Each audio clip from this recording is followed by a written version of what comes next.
भीष्म गीता में अर्जुन को भगवान भीष्म पितामह बाणों के सैया पर पड़े रहकर कहते हैं, अरे अर्जुन, 4 तरह का भोजन बेकार होता है। पहला, जिस भोजन की थाली को ठोकर लग गई वो नाली में पड़े हुए कीचड़ के बराबर होता है। दूसरे नंबर का भोजन, जिस भोजन की थाली को कोई लांग कर चले गया वो भोजन भ्रष्टा के बराबर होता है, गंदगी के बराबर।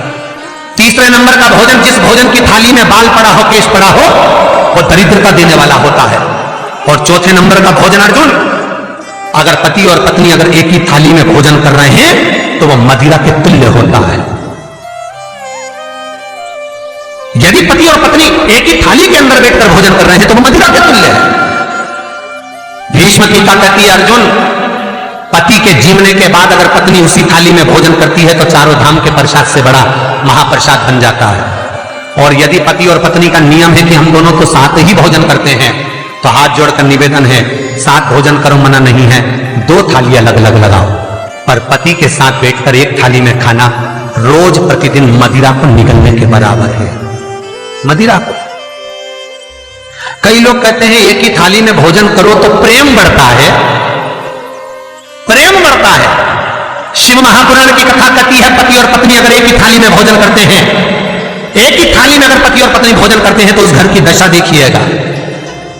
उस घर के बच्चे कभी भी विद्या में उत्तम नहीं निकल सकते, उस घर के बच्चे कभी भी सत्मार्गी नहीं निकल सकते, मार्ग से विचलित ही निकलेंगे, क्योंकि मदिरा के नशे में पैदा हुए। तो सुन अर्जुन,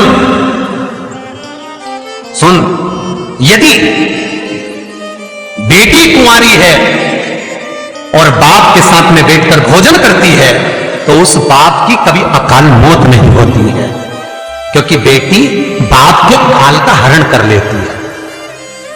बेटी कुंवारी है, बेटी की शादी हो जाए जब पहले वो पिता के साथ भोजन ना करे क्योंकि गोत्र बदल गया, पर बेटी जब तक कुंवारी है बाप के साथ बैठकर भोजन करेगी तो बाप के काल को हरण कर लेती है। ये उसी तरह जैसे एक गाय ब्याह गई हो और एक गाय कुंवारी हो। महाराज, ब्याही हुई गाय का गोबर से लीपने से ज्यादा फलदायी होता है कुंवारी गाय का गोबर से लीपना, वो ज्यादा फलदायी। बछिया के गोबर से लीपना, कुंवारी गाय के गोबर से जो ब्याही ना हो। कितना कितना शास्त्र प्रमाण देता है महाराज। कई लोग दुखी भी हो रहे होंगे आज हमारी कथा सुनकर कि भगवान गुरु जी आपने कह दिया कि एक थाली में भोजन मत करो, हम तो इतने साल से करते हुए आ रहे हैं और अलग अलग करेंगे और ऐसा और वैसा। कई लोग तो चैनल ही बंद। शिव महापुराण की कथा कहती है, यदि आप भगवान विष्णु के मंदिर गए हो, सत्यनारायण भगवान के मंदिर गए हो, राम मंदिर गए हो, कृष्ण मंदिर गए हो, दत्त मंदिर गए हो, किसी भी देवता के मंदिर में जाते हो, वहां का प्रसाद आप 15 दिन 20 दिन तक रख सकते हो, और शंकर का प्रसाद रात भर नहीं रखा था। क्यों? क्योंकि शंकर का प्रसाद एक दोपहर संध्या तक आपका है, रात्रि को 9:15 तक शंकर का प्रसाद आपका है साहब। शंकर भगवान ने जब 12 की रचना करी थी, घड़ी की रचना भगवान शंकर ने करी, तिथि और समय की रचना भगवान शंकर ने करी। एक एक घड़ी, एक एक पल, एक एक तिथि, एक एक नक्षत्र, समय, पल, सबकी रचना शंकर करे। हमारे हर एक वीडियो से सबकी रचना इसीलिए तो शास्त्र कहता है ना, लिंग पुराण वर्णन करती है, नर्मदा पुराण कहती है, शिव महापुराण की कथा कहती है, जब व्यक्ति को कोई भारी रोग हो जाता है, कोई कैंसर जैसी बीमारी हो गई, कोई किडनी ही खराब हो गई, कोई लीवर ही बेकार हो गया, कोई बड़ी बीमारी हो गई, तो आप किसी ब्राह्मण से पूछेंगे कि पंडित जी हमको शंकर भगवान का अभिषेक करवाना है, कौन सा टाइम करवाना चाहिए, तो उसका भी समय शिव महापुराण निश्चित करती है, उसका भी समय हमारे लिंग पुराण निश्चित करती है, उसका भी समय नर्मदा पुराण निश्चित करती है। तो कुमार खंड के अंदर शिव महापुराण के वर्णन करा गया कि 9:15 रात्रि को कोई बीमार व्यक्ति का यदि उसके हाथ से अभिषेक प्रारंभ कराया जाए, या उसके ही कुल का, उसके ही गोत्र का व्यक्ति शंकर का अभिषेक करता है और शंकर के नाम का स्मरण करता है, तो वो अभिषेक तो करे, साथ में जो मनोरथी है, यजमान है, वो महामृत्युंजय मंत्र का जाप करे, तो कहते हैं रोग समाप्ति की ओर आना प्रारंभ हो जाता है। रोग समाप्ति की ओर आना, रोग समाप्ति की ओर पहुंचना भगवान शंकर।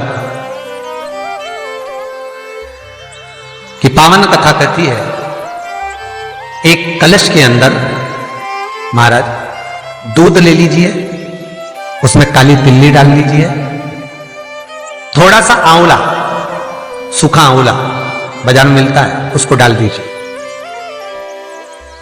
बाजार में अगर बीला मिल जाए, बीला का फल, बेलपत्री में जो फल लगते हैं, बीला का गुर्दा, बीले के अंदर का भाग, अगर बीला नहीं मिले तो बाजार में सूखा बीला मिलता है, उसको पानी में गला कर उसको पीस लो, पीस कर उसका उपटन बना लो, पीस के उसको कटोरी में ले लो। उस उपटन को, जल के पात्र को, जो व्यक्ति घर में बीमार रहता हो या जिसको बुखार ज्यादा चढ़ रहा हो, उतर नहीं रहा हो, निमोनिया जैसी बीमारी हो, बड़ी से बड़ी बीमारी भी अगर आपको घेरी हुई है, तो आप अपने हृदय चित्त से स्पर्श कराकर, कोई पलंग पर पड़ा हो तो उसका हाथ का स्पर्श करा, जो स्वस्थ है उसके ऊपर से उतार कर भगवान शंकर को ले जाकर वो बीले का उपटन शिवलिंग पर लगा दे, और जो जल है वो शंकर जी को समर्पित करें। कौन सा मंत्र बोलना है? उस मंत्र का स्मरण आप सब प्रेम से करें। ओम, जितने टीवी के सामने बैठे सब बोलिए ओम जूम, जा में ऊ की मात्रा, अम की बिंदी, जूम, सहा, सा दोहा की बिंदी, सहा, ओम जूम सहा, ओम जूम सहा। इस मंत्र का जाप करते हुए जो दूध चढ़ा देता है उपटन लगाकर, उसकी बीमारी, उसका रोग समाप्त हो जाता है। बहुत ध्यान देना, उसी चढ़ाए हुए जल को, दूध को, उस उपटन के भाग को थोड़ा सा ले आइए। जिस बच्चे को निमोनिया की बीमारी है, जिसका बुखार नहीं उतर रहा हो, उसके मस्तक पर लेपन कर दीजिए, हृदय चित्त पर लगा दीजिए महाराज। उसके बाद में उस बच्चे को वस्त्र से, गीले वस्त्र से पोंछ दीजिए, उस वस्त्र को झटकार दीजिए, बच्चे का बुखार 10 मिनट के अंदर उतर जाएगा। ये कभी भी कर सकते हो, ऐसा कोई दिन निश्चित नहीं है, कोई तिथि निश्चित नहीं है। जब बुखार आए, जब स्वास्थ्य ज्यादा गड़बड़ हो जाए, तब करिए। मंत्र का जाप करते हुए ओम हूम ओम जूम सहा, इस मंत्र का बस स्मरण करना है। ओम जूम सहा मंत्र का स्मरण करिए और शिव की आराधना करिए। ये वो औषधि है जो सती माता ने भगवान शंकर से विवाह के प्रथम में प्राप्त करी है। यदि कहीं से 5 मुखी रुद्राक्ष मिल जाए और 5 मुखी रुद्राक्ष को तांबे के कलश में जल भरकर उसमें डाल दो, किसी चम्मच से उस रुद्राक्ष को निकाल लो आधे घंटे डालने के बाद। महाराज, शमी का एक पत्ता, शमी पत्र, और शमी का एक पत्ता ले जाकर, शमी पत्र को ले जाकर शिवलिंग पर रखकर 5 मुखी रुद्राक्ष का जल अपनी कामना कर कर, अपनी मन की कामना कर कर, सोमवार के दिन जो व्यक्ति समर्पित कर देता है, उसकी मनोकामना भोलेनाथ 3 महीने में पूरी कर देते हैं। शमी पत्र समर्पित कर कर 5 मुखी रुद्राक्ष का जल, मनोकामना। और एक बहुत सुंदर बात वर्णन करूंगा। रुद्राक्ष को सिद्ध करने का तरीका है शंकर के शिवलिंग पर रखकर उसका अभिषेक करना और फिर उसको धारण करना। कई लोग पूछते हैं रुद्राक्ष पहनने का तरीका क्या है? शिव को समर्पित कर कर मंत्र का जाप, आपको मंत्र बताएं, उसका स्मरण कर कर फिर अभिषेक पूजन कर कर फिर धारण।